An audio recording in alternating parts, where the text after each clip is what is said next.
روز دوپہر کو یہی ہوتا تھا۔ ساحر کو یقین ہو گیا کہ وہ کہیں اور نہیں اس کی بہن سے ملنے جاتا ہے۔ اندھی محبت ہو یا اندھا اعتبار، دونوں مل کر انسان کو گہری کھائی میں گرا دیتے ہیں۔ ایک دن ساحر منڈی سے ہی شاہ زیب کے پیچھے لگ گیا۔ شاہ زیب کا تعاقب کرتے ہوئے وہ محلے تک آ گیا۔ اس نے دیکھا کہ شاہ زیب نے پہلے چاروں طرف کا جائزہ لیا۔ اس کے بعد مطمئن ہو کر کھلے دروازے سے گھر میں داخل ہو گیا۔ اس کے بعد فوزیہ دروازے پر نمودار ہوئی۔ اس نے ہر طرف کا جائزہ لیا۔ جب کہیں نظر نہیں آیا تو اس نے دروازہ اندر سے بند کر لیا۔ ساحر شاہ زیب کو اپنی بہن کی عزت سے کھیلنے کا وقت نہیں دینا چاہتا تھا، اس لیے وہ فوراً دروازے پر جا پہنچا اور زور زور سے کنڈی پیٹنا شروع کر دی۔ کچھ منٹ تو لگا، مگر فوزیہ نے بدحواسی کے عالم میں دروازہ کھول دیا۔ ساحر نے اسے خوب پیٹا۔ اس کے بعد فون کر کے باپ کو بلا لیا۔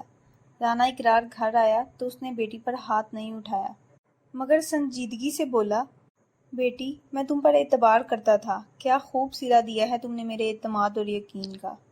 تمہاری کرنی سے آج میری عمر 10 سال کم ہو گئی۔ اس کے بعد وہ بھی دونوں ہاتھوں سے منہ چھپا کر رونے لگا۔ باپ کے آنسوؤں نے وہ کام کیا جو دنیا کی دوسری کوئی طاقت نہیں کر سکتی تھی۔ کنبے کی آبرو برقرار رکھنے کے لیے فوزیہ نے لمحے بھر میں شاہ زیب کو بھول جانے کا فیصلہ کر لیا۔ اسی عہد کے ساتھ وہ باپ سے لپٹ گئی اور پھوٹ پھوٹ کر رونے لگی۔ مجھے معاف کر دو ابا، اس نے باپ سے عہد کرتے ہوئے کہا۔ وعدہ کرتی ہوں آئندہ کبھی شاہ زیب سے تعلق نہیں رکھوں گی۔ ایک انسان مر جائے تو صبر آ جاتا ہے، مگر جب ایک زندہ انسان آپ کے لیے مر جائے تو کبھی صبر نہیں آتا۔ رانا اقرار اور ساحر کو احساس ہوا کہ حقیقت میں وہ پچھتاوے کے آنسو بہا رہی ہے، تو ان لوگوں نے سچے دل سے فوزیہ کو معاف کر دیا۔ فوزیہ نے بھی جو وعدہ کیا تھا اس پر قائم رہی۔ اس نے شاہ زیب سے ملنا اور فون پر بات کرنا، یہاں تک کہ اس کی شکل تک دیکھنا بند کر دیا۔ فوزیہ کی بے وفائی اور بے رخی سے شاہ زیب تڑپ اٹھا۔ وہ فوزیہ کو دل کی گہرائیوں سے چاہتا تھا اور شادی کر کے زندگی گزارنے کا ارادہ رکھتا تھا۔ اس نے فوزیہ کے بدلے ہوئے رویے کو پھر سے پہلے جیسا بنانے کے لیے ہر ممکن کوشش کی، مگر ساری کوششیں رائیگاں گئیں۔ ادھر رانا اقرار نے فوزیہ کے لیے قابل رشتے کی تلاش شروع کر دی۔ ان کی یہ کوشش جلد رنگ لائی اور سمندری گاؤں کے دلدار کا بیٹا عرفان ان کے دل کو بھا گیا تو رشتہ بھی طے ہو گیا۔ شادی کی تاریخ 18 مئی 2015 بھی طے ہو گئی۔ اس دن سے ہی بارات کے استقبال کی تیاریاں شروع کر دی گئیں۔ گھر کے سامنے میدان میں پنڈال لگایا گیا، سٹیج بنا، میز کرسیاں لگائی گئیں، حلوائی بھی پکوان بنانے آ گئے۔ رانا اقرار اور ساحر سب کے پاس جا جا کر تیاریوں کی نگرانی کر رہے تھے۔ شام کا دھندلکا پھیلتے ہی بارات کے استقبال کی تیاریاں مکمل ہو گئیں۔ ریسٹ ہاؤس سے پل پل کی خبر گھر پہنچ رہی تھی۔ معلوم ہوا بارات ریسٹ ہاؤس سے چل چکی ہے اور تھوڑی ہی دیر میں دروازے پر پہنچ رہی تھی۔ اس خبر سے میزبانوں میں بھی جوش و مسرت کی لہر دوڑ گئی۔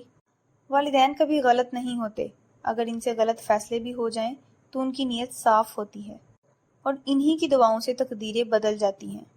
فوزیہ دلہن بنی گھر میں بیٹھی تھی۔ اس کے پاس اس کی بڑی بہن دعا بیٹھی ہوئی تھی۔ بارات کی آمد کی خبر سنتے ہی فوزیہ یہ دعا سے بولی، باجی مجھے رفع حاجت کے لیے جنگل جانا ہے۔ پہلے تو دعا نے منع کیا، مگر جب فوزیہ نے اصرار کیا تو بولی، اچھا جا جلدی سے فارغ ہو کر آ جا، لیکن یاد رکھنا بارات دروازے پر لگنے والی ہو تو دلہن کا باہر جانا منحوس مانا جاتا ہے۔ فوزیہ نے پانی سے بھرا لوٹا لیا اور چپکے سے باہر نکل گئی۔ چونکہ سب اپنی اپنی دھن میں مست تھے، اس لیے کسی نے اس پر دھیان نہیں دیا۔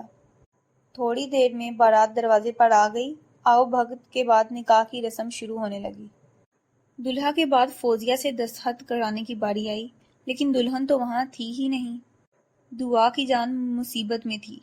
گھر سے کچھ فاصلے پر ایک سنسان مقام پر فوزیہ زمین پر پڑی تڑپ رہی تھی اور دونوں ہاتھوں سے اس نے پیٹ کے زخموں کو دبا رکھا تھا، پھر بھی خون تیزی سے بہہ رہا تھا۔ ٹارچ کی روشنی میں لوگوں نے فوزیہ کو دیکھا تو ساحر نے دوڑ کر اس کا سر اپنی گود میں رکھ لیا۔ سب لوگ پریشان ہو گئے کہ آخر دلہن کہاں غائب ہو گئی۔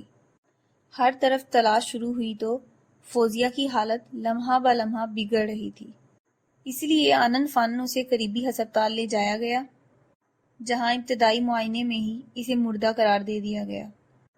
فوزیہ کی موت کی خبر آتے ہی بارات دوبارہ واپس بس میں سوار ہو کر لوٹ گئی، بغیر دلہن کے۔ حادثے کی اطلاع پولیس کو دے دی گئی تو منٹو میں علاقائی تھانہ سول لائن کے انچارج انسپکٹر راحیل ماں دیگر پولیس والوں کے ساتھ موقع پر پہنچ گئے۔ فوزیہ کی لاش قبضے میں لے کر اسے پوسٹ مارٹم کے لیے بھیج دیا گیا۔ سب حیران تھے کہ آخر دلہن کو کس نے اور کیوں مارا۔ باپ اور بھائی نے دعا کو بھی بہت کوسا جس نے بہن کو اکیلے باہر جانے دیا۔ کسی کا بھی ذہن اس سانحے کو قبول کرنے کو تیار نہ تھا۔ جہاں کچھ لمحے قبل خوشیاں تھیں، اب وہاں ماتم ہو رہا تھا۔ FIR نامعلوم ملزمان کے خلاف کٹی، مگر پولیس نے ساحر سے تفصیلات لینے کے بعد شاہ زیب کو شامل تفتیش کرنے کا فیصلہ کیا۔ 6 روز بعد پولیس نے شور کوٹ موڑ سے شاہ زیب کو گرفتار کر لیا۔ اس سے پوچھ گچھ کی گئی تو اس نے بتایا، میں سچے دل سے فوزیہ کو چاہتا تھا، لیکن وہ اپنے گھر والوں کے بہکاوے میں آ کر بے وفا ہو گئی تھی، اس لیے شادی والے دن میں نے اسے ملنے کے لیے بلایا۔ فوزیہ آنے کو تیار نہیں ہوئی تو اس کی پول پٹی کھول دینے کی دھمکی دی۔ دھمکی سے ڈر کر وہ گھبرا گئی۔ میرا ارادہ اسے لے کر کہیں دور چلے جانے کا تھا، مگر فوزیہ اس کے لیے راضی نہیں ہوئی، لہٰذا غصے میں نے فوزیہ پر چاقو سے حملہ کر دیا۔ اس کے بعد وہ رونے لگا، روتے روتے بولا، فوزیہ مر گئی، اس کی موت کا ذمہ دار میں ہوں اور اس کے لیے میں خود کو کبھی معاف نہیں کروں گا۔ شاہ زیب کی نشاندہی پر پولیس نے قتل میں استعمال ہونے والا چاقو اور اس کا موبائل فون ضبط کر لیا، جس سے اس نے فوزیہ کو فون کر کے دھمکایا تھا۔ 19 مئی کو شاہ زیب کو عدالت میں پیش کیا گیا، جہاں اسے جیل بھیج دیا گیا۔ تادم تحریر شاہ زیب جیل میں تھا۔ یوں محبت کی کہانی جرم کی